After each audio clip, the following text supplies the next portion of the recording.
আমায় ছিঁড়ে খাও হে শকুন, হে সীমান্তের শকুন, এক্ষুনি ছিঁড়ে খাও আমাকে। হে আটলান্টিকের ঈগল, শিগগির খুবলে খাও আমাকে। হে বৈকাল হ্রদের বাজ, আছড়ে কামড়ে ছিন্ন ভিন্ন করো আমাকে। আমার রক্তরসে শুধু অসহায়ত্ব আর অভাব। কাগজের কামদারা তারে আদর করে মুদ্রাস্ফীতিটাকে।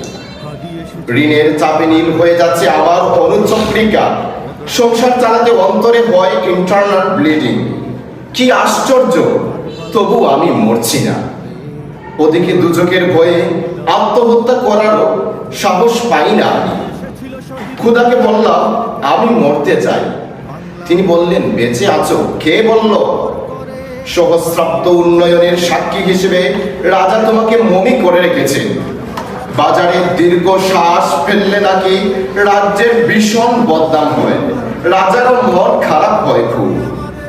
কুতুয়ালরা ফরমান জারি করেছে আমাকে সারাক্ষণই হাসতে হবে, নইলে দেশি কুকুর ও বিদেশি মাগুরকে একবেলা ভালো মন্দ খাওয়ানো হবে আমার মাংস দিয়ে। নিত্যদিন ব্রয়লারের ভরি নাকি ওদের ভাল লাগে না, অথবা আমাকে ভাত দিয়ে বেচা হবে। মানুষেরও তো মানুষ খাওয়ার স্বাদ হতে পারে, তাই না? ভাগ্যিস তা বিদেশি সুপার শপে বিক্রি হবে না। দেশি মানুষেরই তো হক বেশি আমাকে খাওয়া।